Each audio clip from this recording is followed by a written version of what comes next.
Rogers is an autistic boy. He's 15 years old.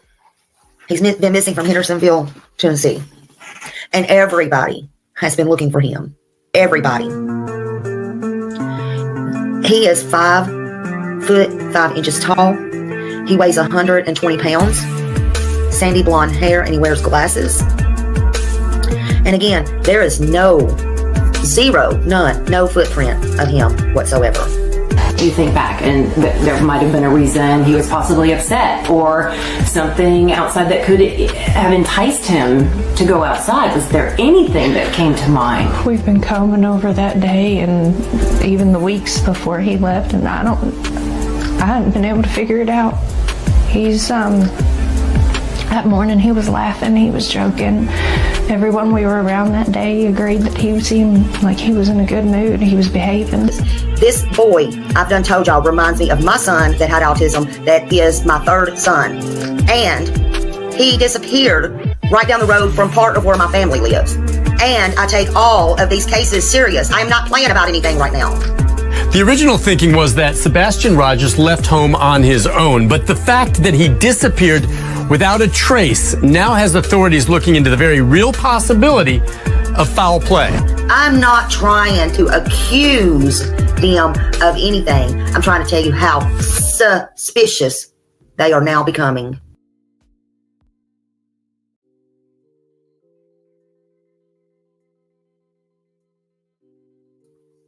Hello, everybody. Good morning. Good morning, Tina White. Good morning, hippie grandma. Dawn, Nala, Cindy, Millie, Cecilia. Good morning. Good morning, Mona, Dreamer, Annabella Honeys, Rose Reed, Teresa. Hello. Good morning. Good morning to everybody on this beautiful day. I hope it's beautiful. Monday, February 17th, 2025. Hey, Janet Smith. Hello, wise old lady. Hello, hello, hello. I hope everybody's doing great this morning. Hello, I thought I would catch y'all early this morning. Well, it's early for me. How are y'all doing? Did you have a beautiful weekend? I hope everyone had a great weekend. Well, I hope you wasn't in none of this nasty weather. Oh my gosh, my prayers go out to anyone that was in the floods, snowstorms, or any of that mess. But the floods, ooh. I've been watching that on TV, and the floods have been horrible in Kentucky and Tennessee, South Carolina. Oh my goodness. Horrible, horrible, horrible. Oh, very high cold winds in Philadelphia. Hey, Tammy T. Good morning. Good morning. Good to see you this morning.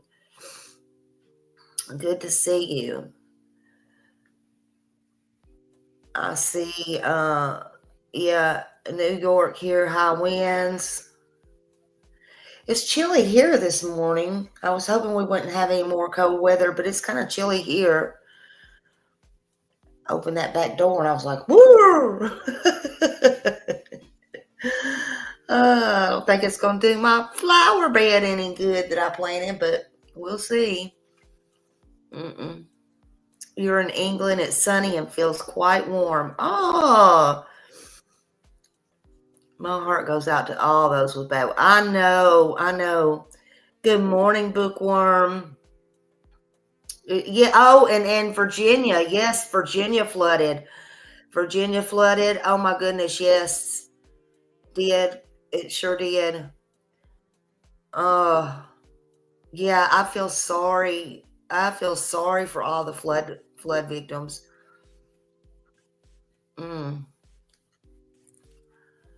Cold here in Utah and snow. Oh, and I think I heard Justin say last night well, I don't guess it was just in Virginia, but I heard they got a lot of flooding and then woke up to snow on top of the flooding. That was wild. Bama Cat, good morning. Yeah, 2 inches of snow in the middle of the. Oh, good morning, Janice. Hello, hello. I'm telling you, Mother Nature has been really upset this year. Um, this weather has been something else. It really has. You had tornadoes, Annabella, and then it snowed. Rain and ice in your area. Wow.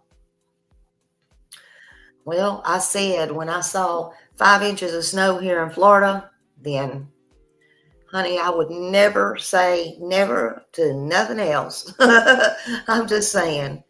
Good morning from chilly Southern California. Brr, that is cold, Sarah from California. Good morning. I hope all is well there. I do. I hope everybody's doing well. I hope everybody's having a great day. I hope your weekend was beautiful in spite of everything.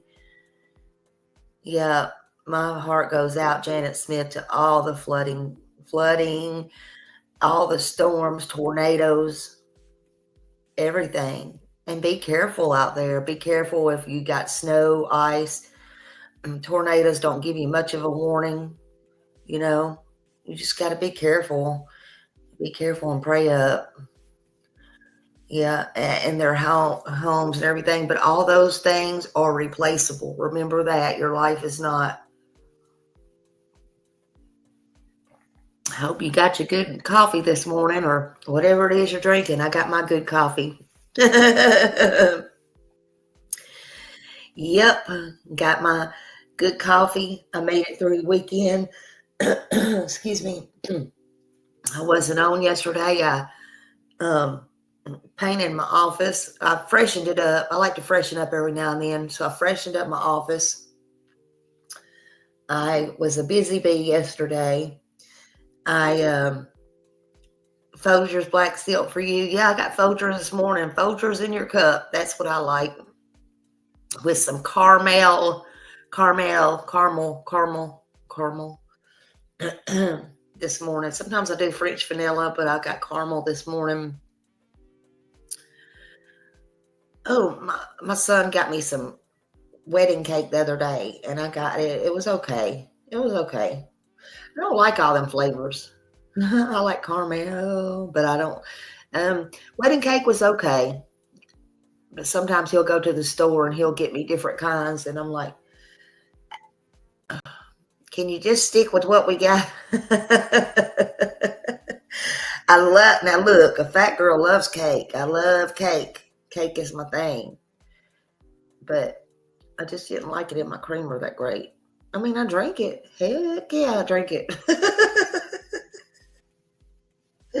I don't know. But yeah, I spruced up my office yesterday. They're finally bringing my cabinets tomorrow. So I had to pack up everything in there yesterday. And today we got a little bit more. No, tomorrow. I said tomorrow. Hell, today. Today's Monday. They're bringing them today and they're putting them in tomorrow. So there's that. Woo, so I'll finally get the kitchen done this week. So, yeah, there's that. I like French vanilla too. Good morning, blue-eyed lady. Good morning, Buck Wild. Good morning. Hello. So I wanted to come on. I was going to come on the other day. I got to watch a little bit of Jennifer yesterday, and she took exactly what I was going to talk about. But it's fine. We're going to still go over it.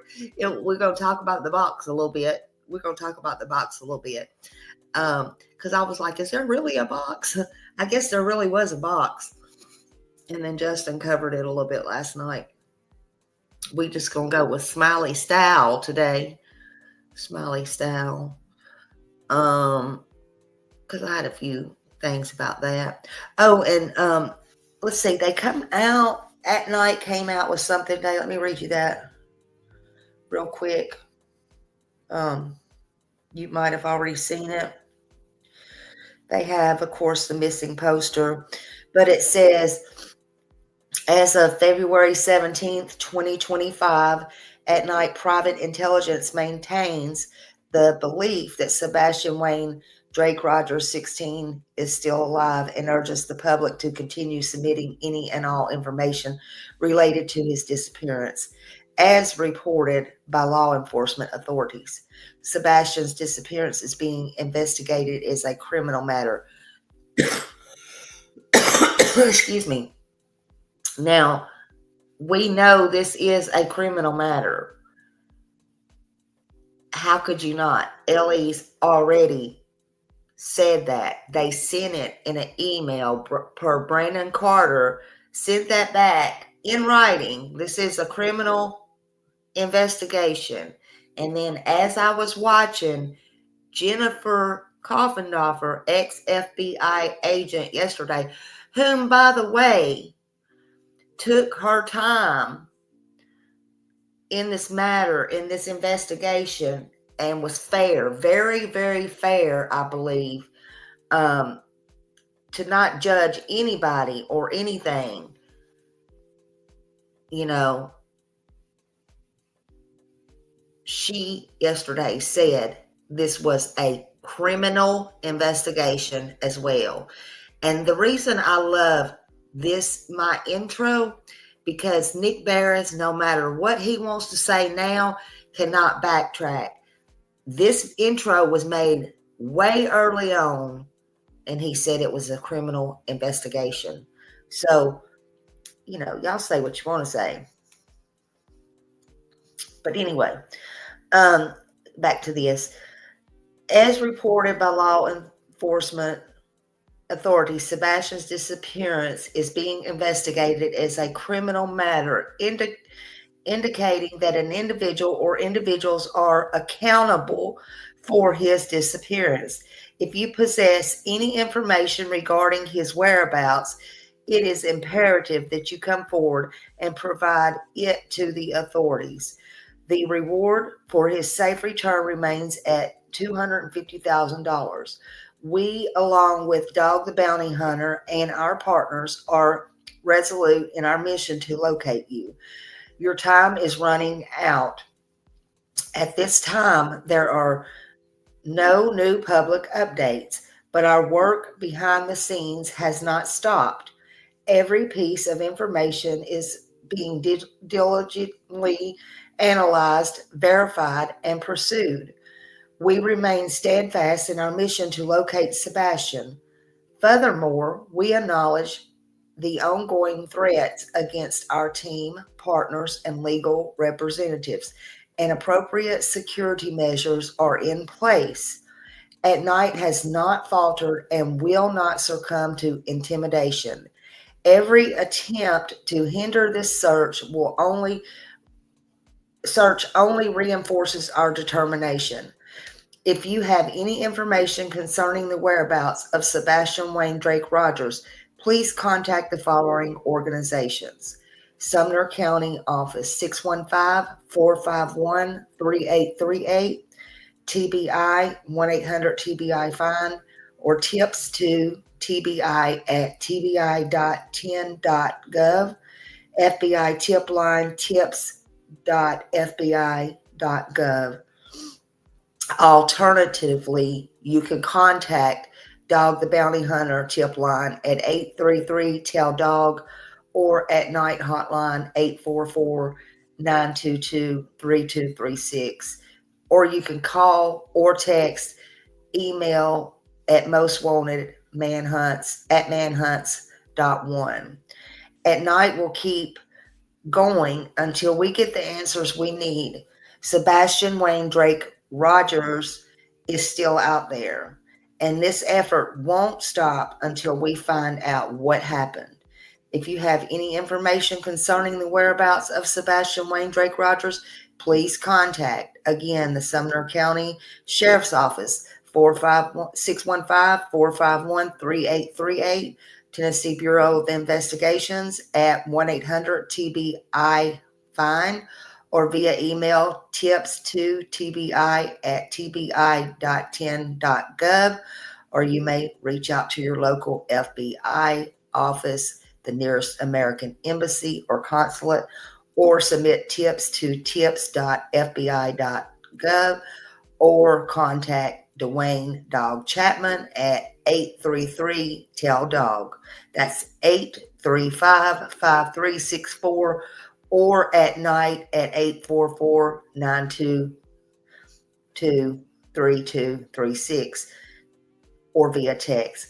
Lastly, you can send email tips to mostwanted@manhunts.one. Thank you for standing with us. Together, we will continue pushing forward until we have the answers. Hashtag Sebastian Rogers deserves, and it has his picture. And I stand with Sebastian Rogers and anybody who is trying to help Sebastian Rogers, including At Night Media. Hello, Governor Pincus. Hello. Do I believe he's still alive? I hope he's still alive. I know you get confused by everything. I feel like there's a chance he could be, but in my opinion, and and Seth and Tony and all them, they know how I feel. I haven't changed my mind. I don't think he left that house alive. I personally don't. I pray I'm wrong. I pray I'm wrong. I'm not going to, as hurtful as that is, I'm not going to sugarcoat something to make it to be in one party or another. You know what I'm saying? I don't see how, but I pray I'm wrong. And I hope he is. And I hope I get to meet him someday. And if he is, oh my God, I would love nothing more.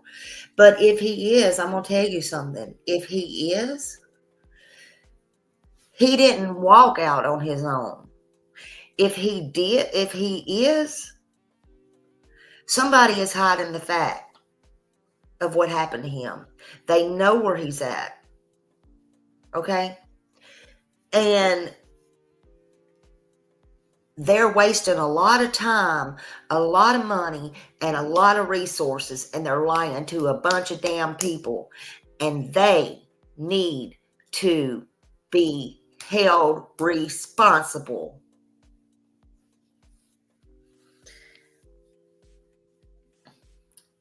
That's my opinion. Exactly. At Smiley, Sarah said, at Smiley, what would they gain from hiding him alive, hiding him till he's 18? Well, and then here's my point. Sorry, let me put this up. Hold on a minute. I ain't even got this up. And then two, what would they gain? Because he could come back and tell it all. You see what I'm saying? He could come back and tell it all. Even I know a lot of people say because of faith and all that, but he could come back and tell it all, in my opinion. So you got to be logical. And I mean, everybody's going to have their own opinions and thoughts. And what's the point? What's the point? What's the point? I feel like something happened. And I know others don't, or some do, but I feel like, and I know others don't, but I do feel like it was pre-planned. That's just me. He may not have gotten home from the Texas Roadhouse. However, there seems to be proof that he did get home from the Texas Roadhouse. So in my opinion only, hey, Mama the OG, In my opinion, I believe he did make it home from the Texas Roadhouse. That's just my opinion. I think he did make it home.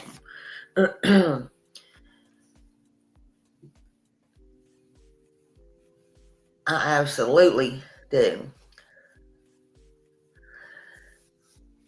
And I think it was pre-planned. And that's just me. Excuse me. I hope I'm not coming down with a cold, but you never know. We have no proof that he made it home, except for they said excuse me, they said they had proof that he was in the car, excuse me, speaking. So we know he was in the car alive. They had said that they thought that was him that took the trash out. And they said that even though it was grainy, I'm so sorry, y'all. And they said his lights come on and off. So no, we don't have a factual proof that he was home.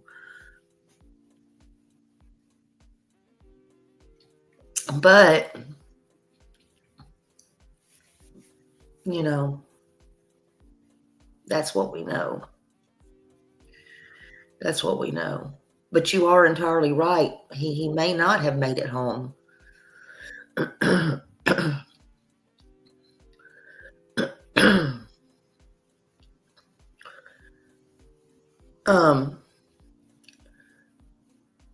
So let's talk about this box. Well, first of all, let me play this for you, okay? I'm going to play this. Excuse me. So if y'all don't know what the box is, okay, then the box is, because I even said, was the box real? But okay, hold on just a minute. Let's listen to this.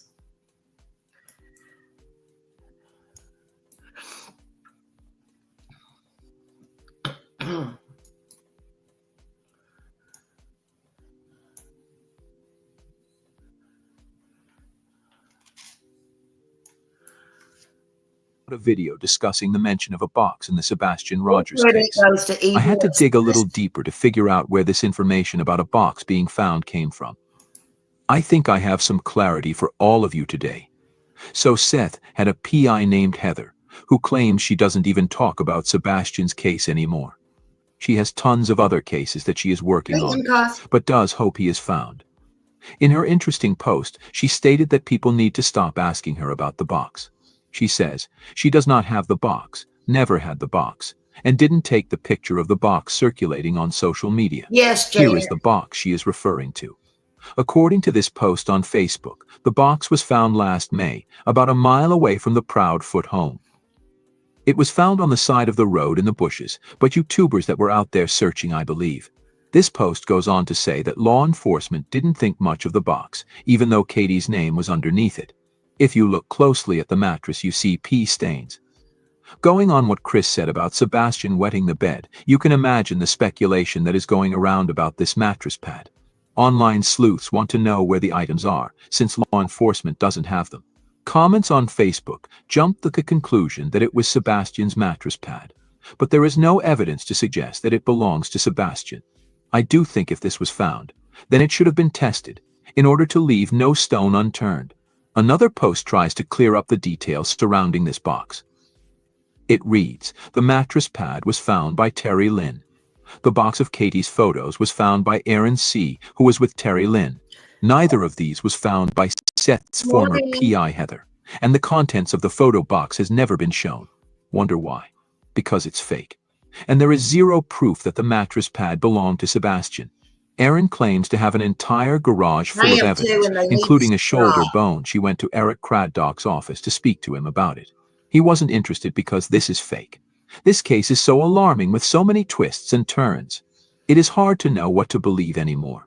If such a box and a mattress pad was found so close to where Sebastian went missing from, the police must take it seriously and investigate properly.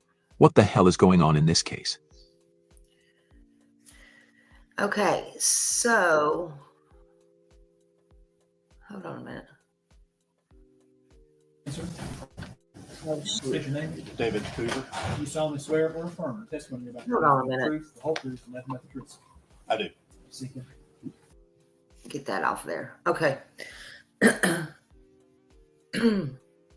So the box, let me get this off here too. Hold on a minute. All right. So the box, at first I didn't know if it was true or not. I mean, I know, I didn't know if there was such a box, but I guess it was, because then yesterday I heard, oh, was somebody in here talking about Seth? Where was that at? I didn't see it. I didn't see it. I didn't see it, Castle. I don't have eyes everywhere. I thought you meant. I didn't see it. Who was it? Nobody in here better not be speaking bad about Seth. I'm telling you that right now. I don't know who it was, but nobody. Oh, somewhere else. Okay, well then. Okay, all right, somewhere else. No, I would never allow it. Okay, well, let's not talk about other creators, because sometimes that confuses me very much if I'm not paying attention. No. I don't allow that in here on Seth. So, okay. So yeah, if I'm not looking back and forth, let's just not even bring up other creators, because I don't know what's going on. I don't know why people would do that, but okay. So yeah, Millie's in here. Millie would have got it. Okay. They're doing it somewhere else. Now they need to stop. They really do need to stop that bullshit. But anyway, Seth is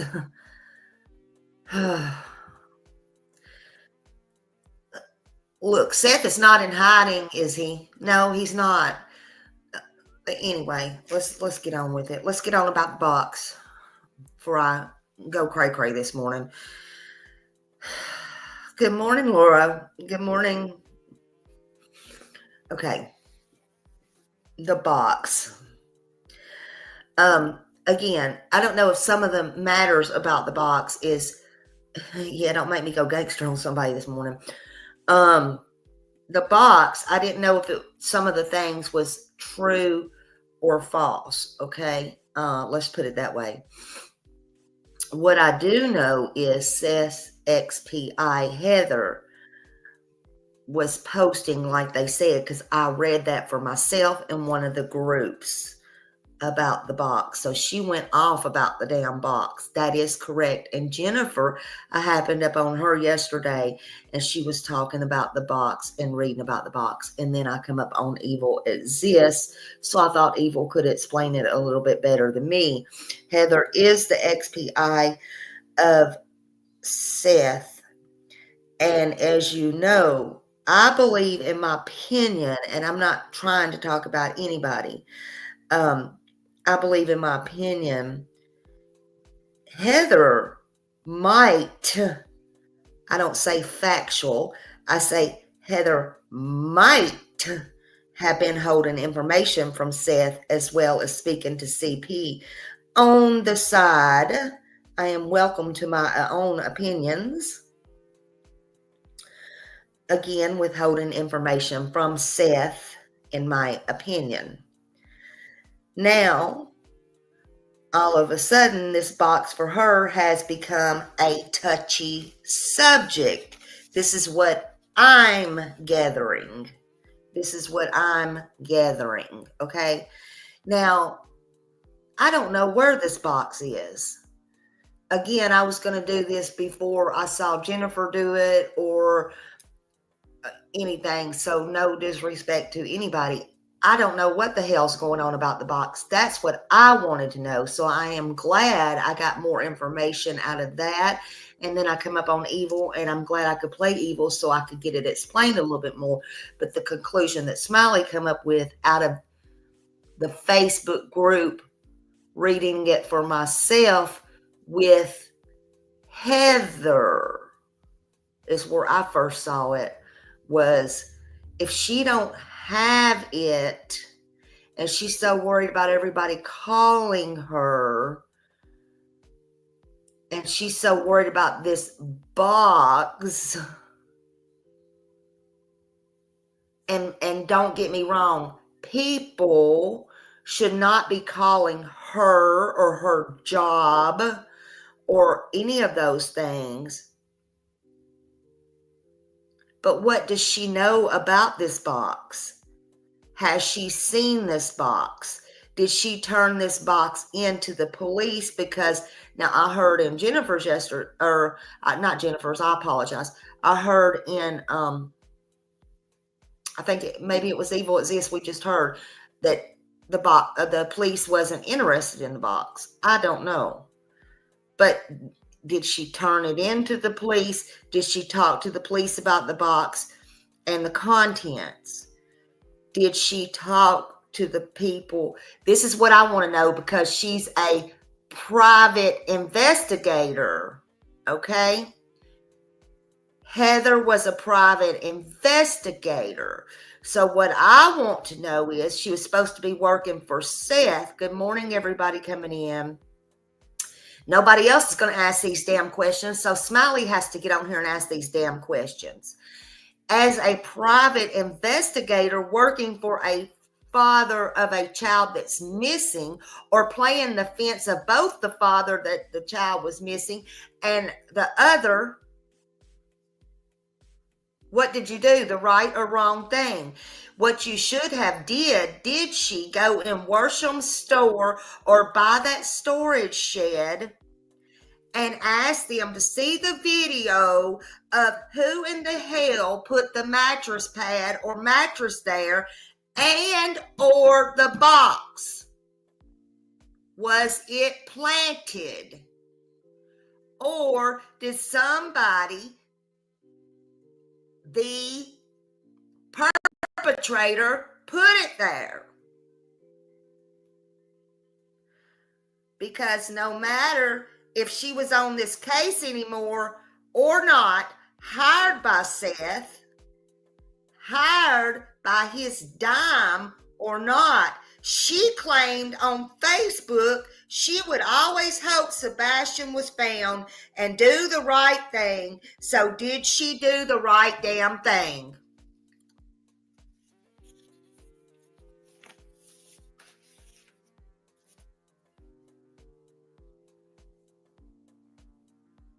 There again, my question to everyone is, and especially to Heather, did you look? Did you go to the store? Hey, store Worshams. Hey, storage. Hey, anybody there? Did anybody ever think about this box to look on the cameras, even out of curiosity?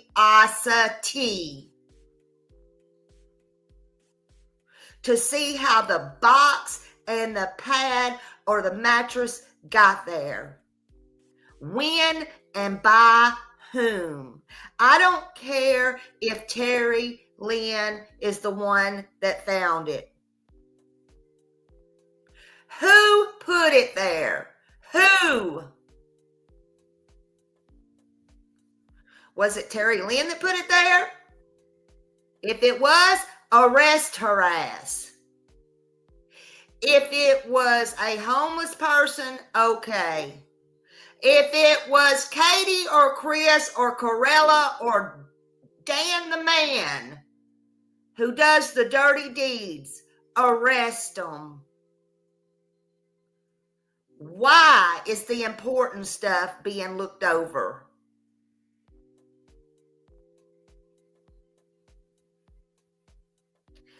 If not, why not?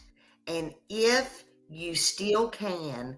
I urge you to do so. Because you, even in the store, I urge you to do so. Look at the cameras. Don't wait for no subpoena. Don't wait for no cop. Who put the damn box there? Who put the mattress there? This is an already unfortunate mess, like it or not. And I know at that store you're good people. I know that. I just hope you will never be intimidated by any of these bozos.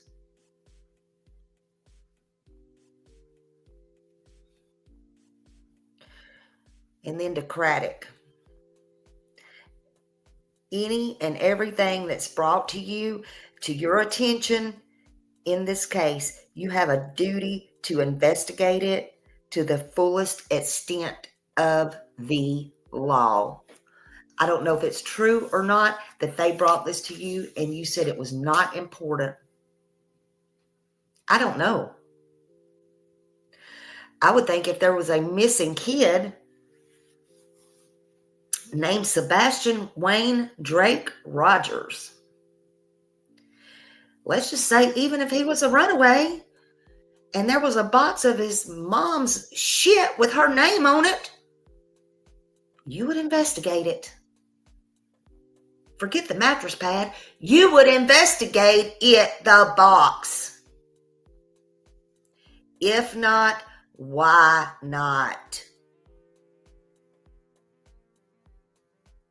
Exactly, Governor Pincus. What kind of damn shenanigans is going on here?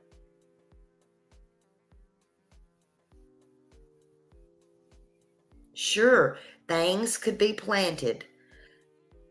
But when you even get such an inkling of information or anything with a name around it with Sebastian's family, it must, M-U-S-T, be checked and ruled out at all cost. And if you can't do it, then you need to turn it over to the FBI so they can send it to the labs and absolutely rule it out. And I know Craddock is the sheriff, but maybe Heather or whoever needs to start turning stuff into Brandon Carter, who is head of this case and is the one who gives a damn, actually, and is the one who needs to take all these tips. And it's been at this at the beginning and actually does give a damn.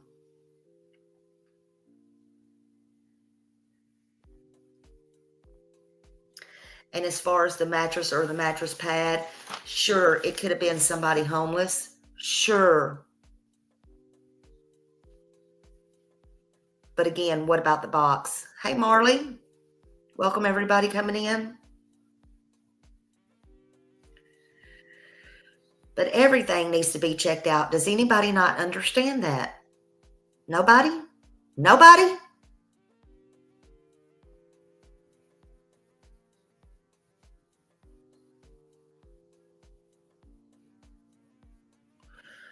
Let's watch this one. I'm not sure what I pulled up here.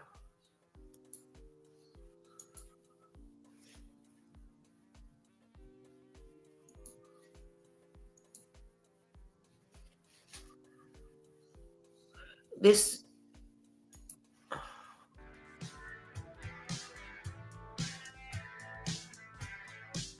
credit to bedtime stories.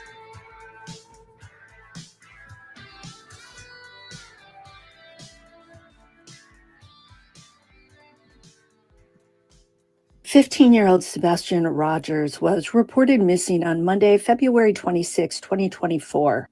He hasn't been seen since. His mother, Katie Proudfoot, and his stepfather, Chris Proudfoot, want us to believe that Sebastian walked out of his home during a cold winter's night barefoot, with only a keychain flashlight in hand, and that he went out the front door.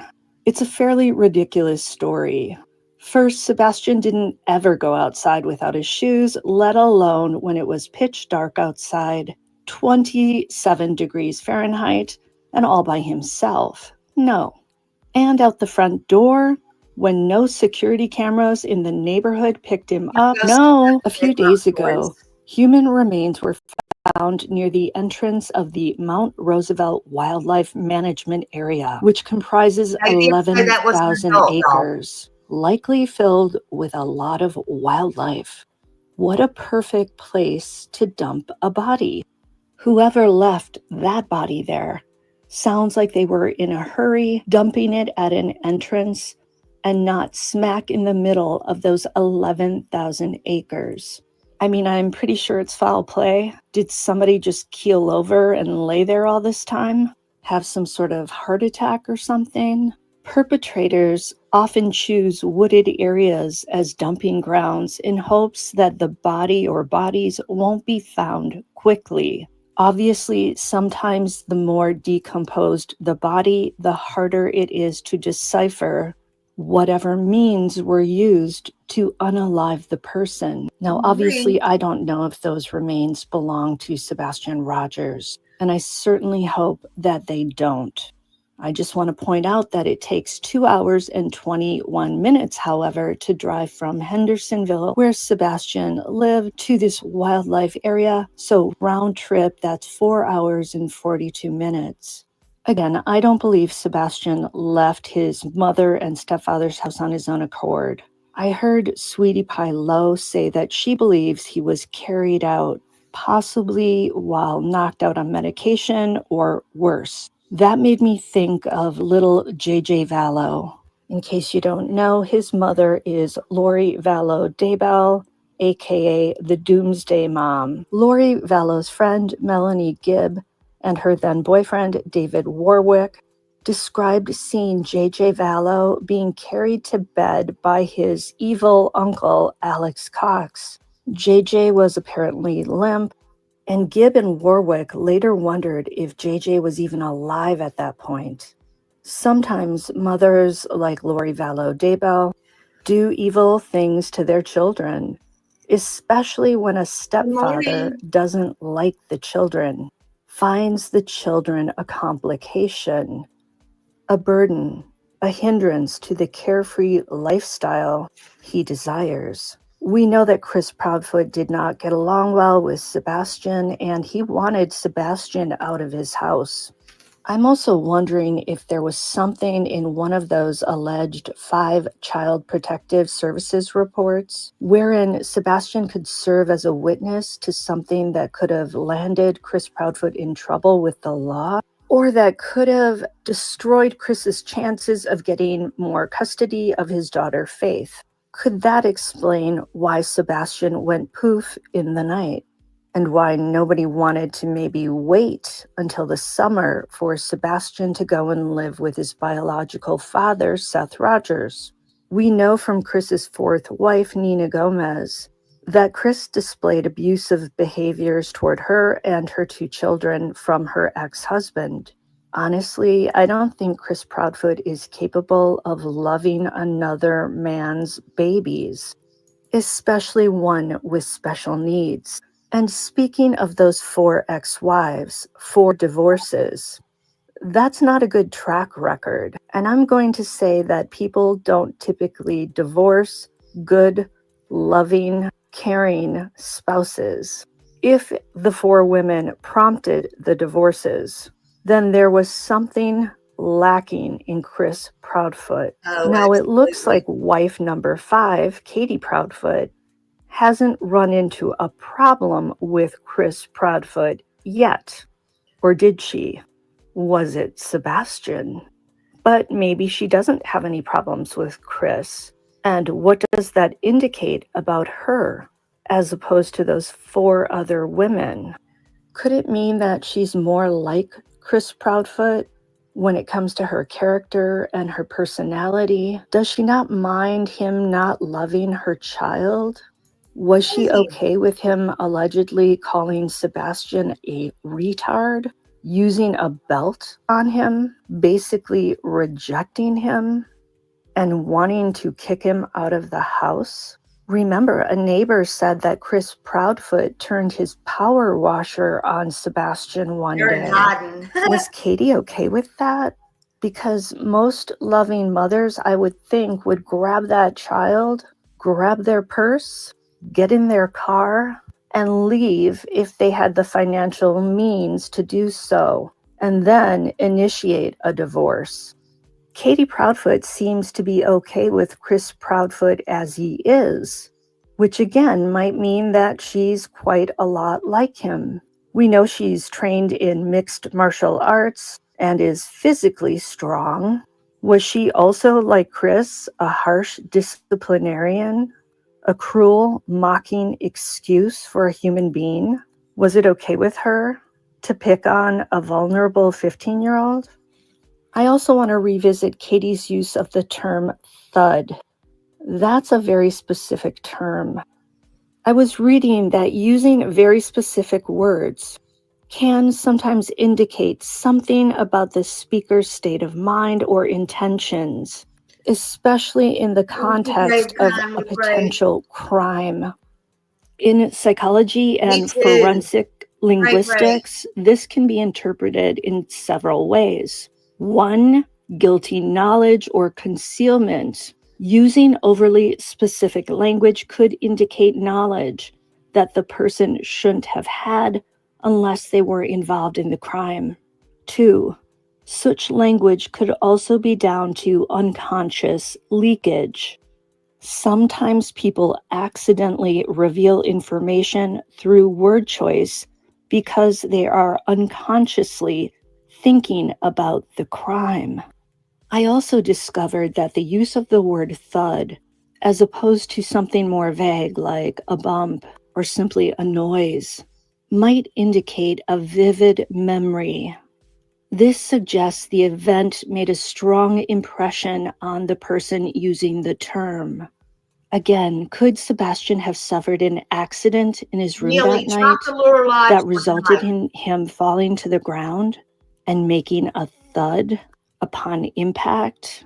Or could it have been a deliberate injury done to Sebastian, causing him to hit the floor with a thud?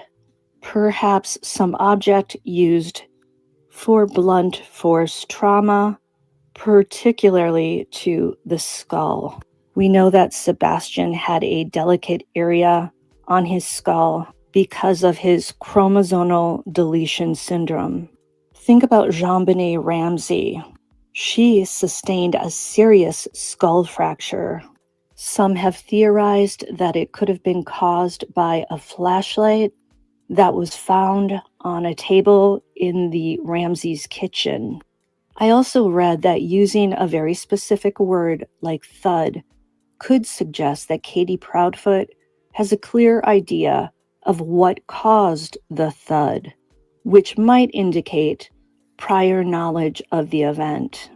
Then I started thinking again about if this was an inside job and if Sebastian was unalived, which we don't know. And of course, we don't know if it was an inside job. Nobody's been charged with any crime.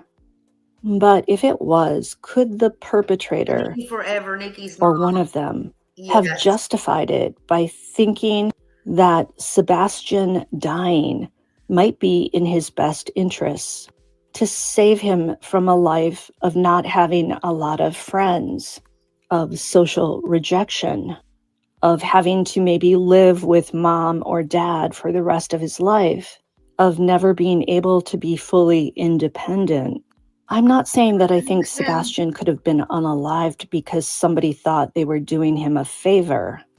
I'm saying that he could have been unalived for other reasons, but the person might justify that Thank act you, Annabella. by convincing themselves that it was in his best interest and that they are doing an altruistic act Don't for forget that him, tonight, 7 saving him o'clock from a lonely life. Eastern, I believe. Maybe that person is able to lie to themselves to make the act more palatable. I mean, some people who do bad things can lie to themselves long enough that the lie becomes, in their minds, the truth. It's sort of like sometimes you can't remember if a memory is actually a real memory or was it something you dreamed, and you start to question yourself. All I know is that Sebastian didn't leave that Eastern house time, in the middle of the night by 7 choice. p.m. And I Eastern don't think he time, walked 6 out of p.m. it either. Central I time. think he was either drugged or medicated or no longer breathing. I mean, he was 15 and he was thin. I suspect he could have wrestled pretty hard if people were trying to harm him. And then again, we did see some images of marks on Chris Proudfoot, possibly bite marks, possibly scratches, I'll say he's pretty allegedly. strong. Everything I'm saying here is just my opinion. I'm speculating. Kids like But that I don't can't know seem how to stop strong they are. ruminating about this case for some reason. Sebastian reminds me so much of Summer Wells. Vulnerable children who needed protection, but didn't seem to get it. And I still pray that Sebastian is Me too. alive and well. But we're coming up on the 1 year mark, if you know what I mean. Let me know what you think in the comments. Please like, share, and subscribe. I'm T of Bed Crime Stories, and I'm wishing you a very, very good weekend. See you next time. Yeah, go subscribe to Bed Crime Stories. She's got a lot of stuff over there. She's real sweet. But yeah, I don't know, y'all, man. um, it's a lot. Let me turn this music off. Now let me turn the music off. Where is the music? That music gets me sometimes. There we go. Yeah, a lot of people still think that was bite marks, Miss Grace. Um, and think it fit his teeth perfectly. I don't know. I don't know.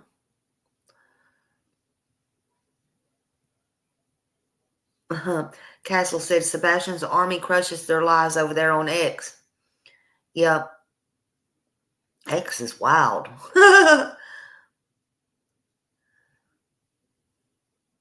Yeah,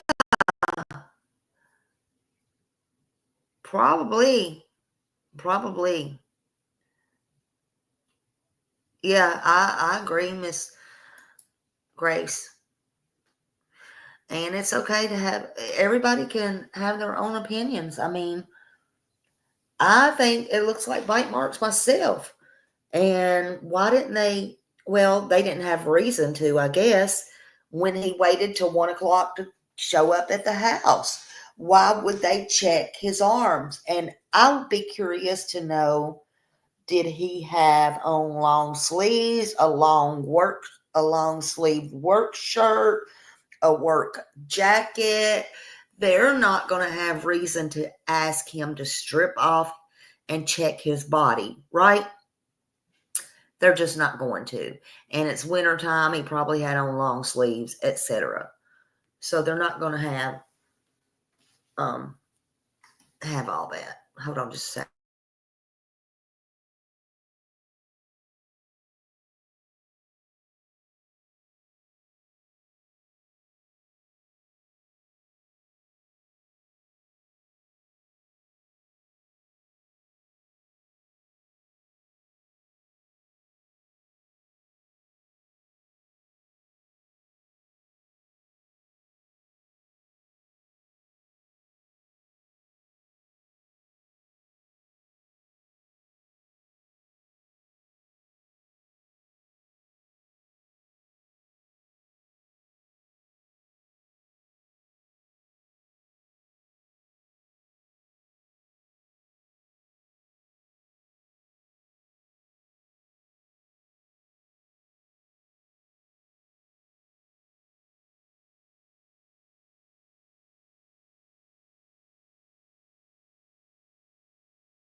Oh, Lord. Sorry about that, y'all. I had to take that phone call. Oh, my God. It was about my cabinets. And if I hear one more thing about my cabinets, I'm going to go crazy. They're delivering them, but they wanted to give me instructions. Why do I need instructions? Anyway, sorry about that. Hey, momming it up, and Seashell and everybody coming in. Yes, I'm still here. I just thought something was going wrong, or I would not have answered it. And he just wanted to keep on any other time they don't want. And then they have to go on with the countertops after that. So whatever.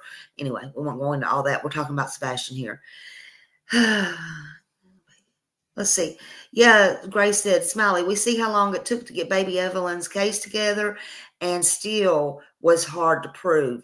So I'm not giving up. State has one chance to build a good case, and they have to make it good. That is absolutely 100% correct.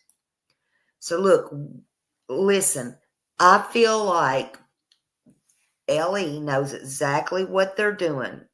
This is a crime. This is a criminal case. Regardless, listen, Sebastian may be perfectly fine, healthy, and well. Perfectly. But you know what? They are covering up a crime.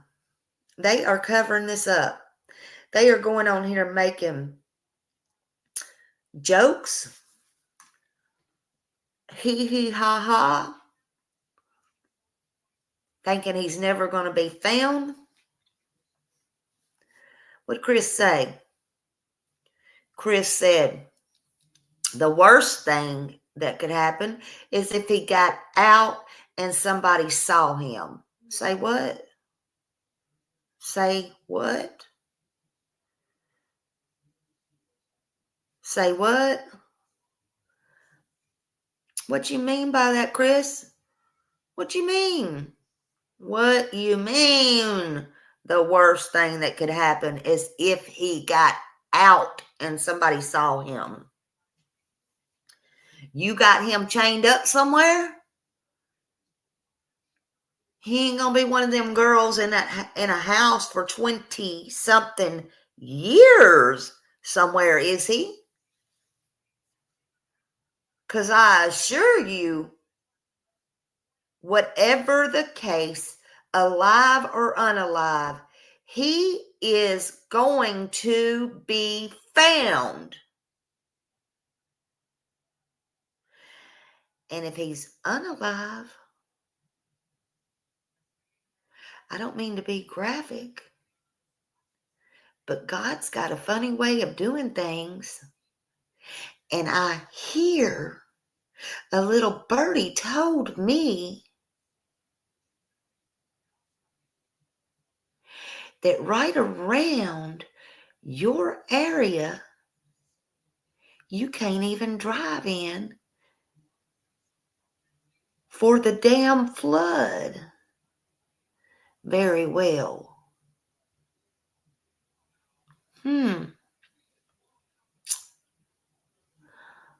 All things flooded up there around Station Creek area, huh?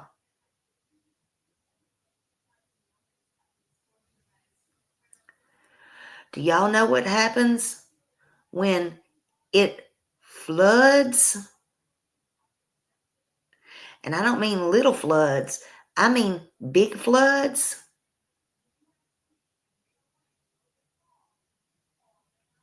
Yeah, karma's real. So it might be a good thing. Hey, Mama Bear, good morning, good morning.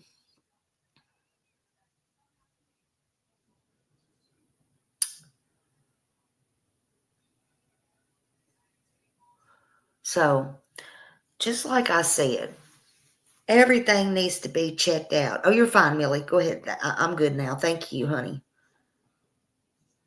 Yeah, you fine. That's right, spooky wife. That's right. Things tend to wash up. Again, I hope that's not the case, but and it's funny. I spoke to a bunch of my family there. Huh. even on down in different areas, untouched by it. Untouched. But Station Camp, boy, flooded its ass off over there. Hey, Jude. Everywhere else untouched. But Station Camp?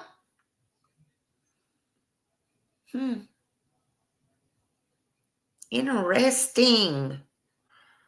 Yeah, God will reveal his stuff in timing. Maybe Silver and Terry Lynn and everybody searching should go definitely search Station Camp area when it allows. I wish nothing more. I wish nothing more than for them to call EquiSearch back in. I wish nothing more than for them to have a huge, massive ground search again.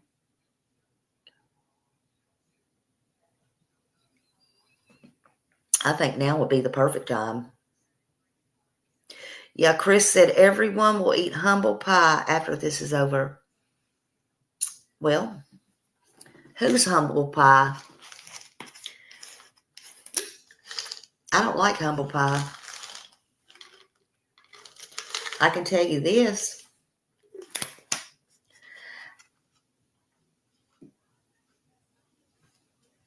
I'll go sit down with Chris when I get back up there in a few weeks and have some pie with him, and we can talk about this.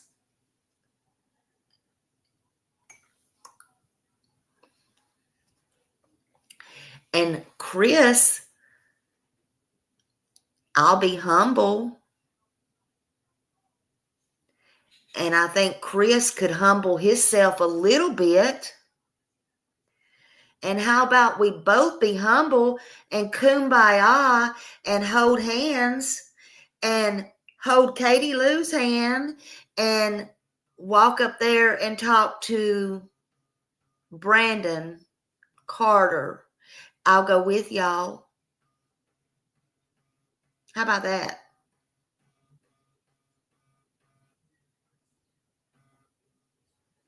How about that?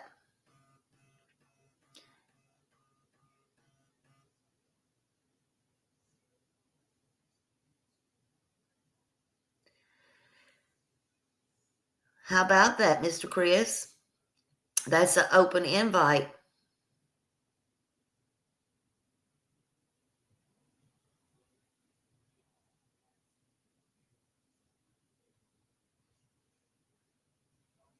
Good morning, everybody coming in.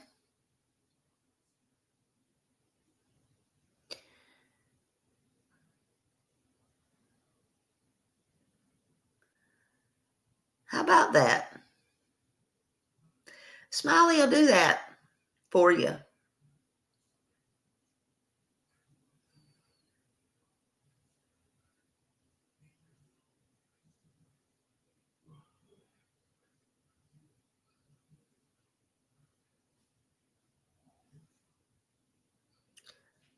Did you know I went to a prison, Chris, and sat across from a S-killer for 8 hours one day?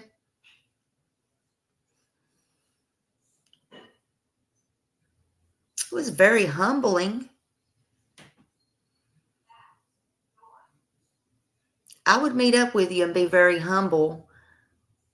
And I would walk in with you and take you to the cops. And Katie and help you. I would help you. I would help you. If that's what it took to find out what happened to Sebastian.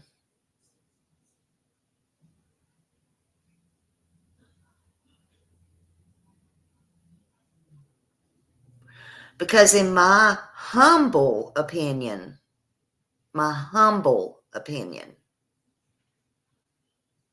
y'all know,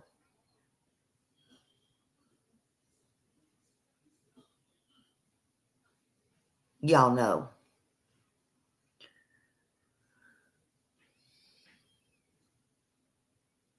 Everything in this case needs to be checked out. And I think there's nobody that needs to be humble here except the last person that was seen with Sebastian, and that was his mother.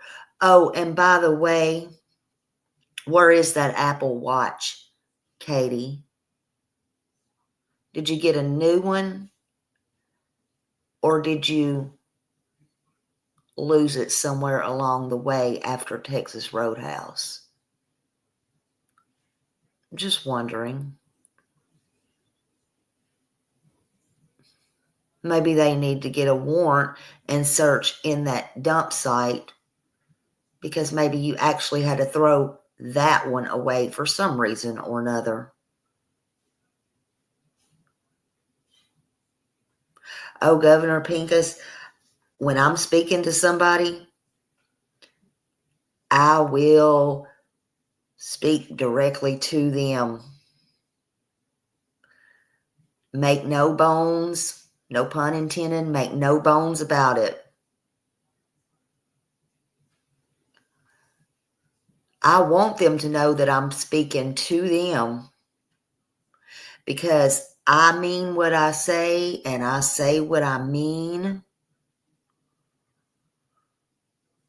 And there's nothing fake about me. Love me, hate me, it's okay.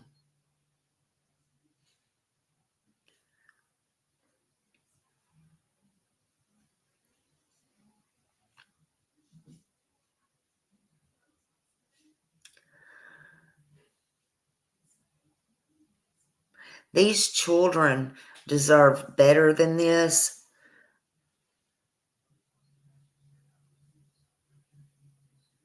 Yeah, we don't know, Castle, we don't know what that Ellie literally did find. They might have stuff we don't know about that they found from the beginning, that they haven't told anybody, and it could be sealed. It could be sealed, and it may not come out until one day at trial, whoever's trial that may be. Look at Evelyn Boswell. They kept stuff sealed for 5 years.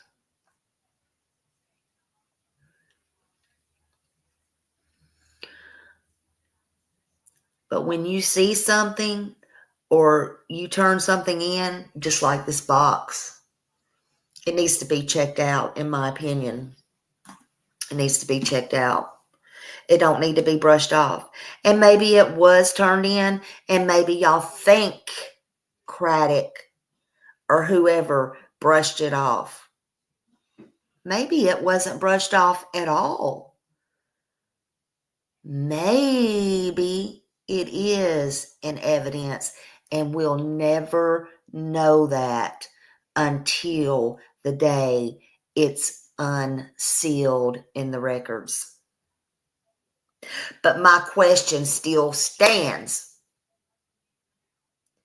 Heather, Miss P.I., my question still stands. If you're so damn good at your job, why did you not ask for footage to see who put the box there?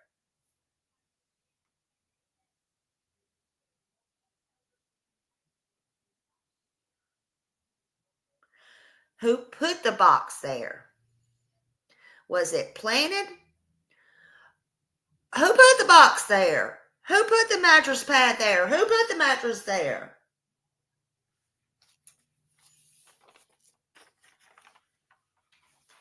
What is really going on? I don't know what any of you are thinking.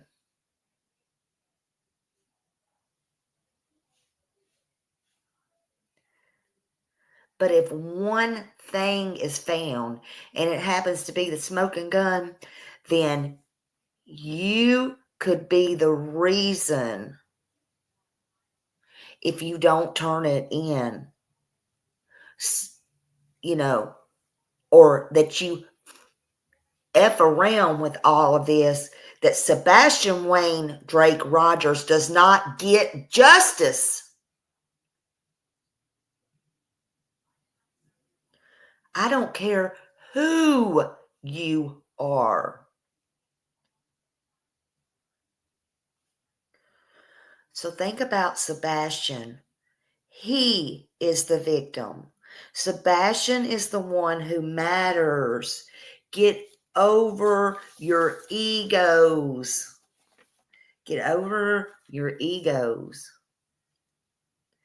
If you see, if you hear, if you think you have information, if you see anything physical, back off and call the law. Do not pick it up.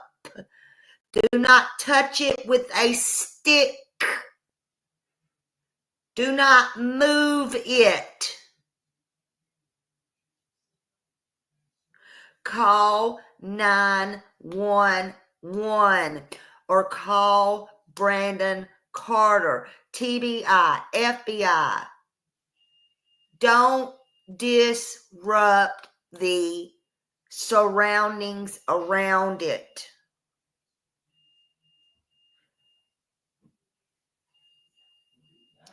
Call 615-422-1865.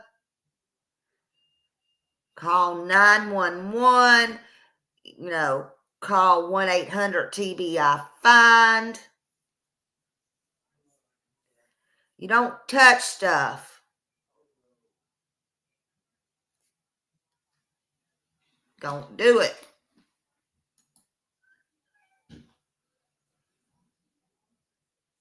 Absolutely. Absolutely. I agree. Thank you.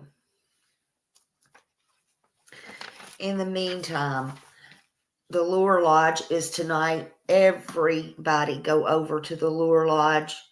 Seth and Tony will be on there.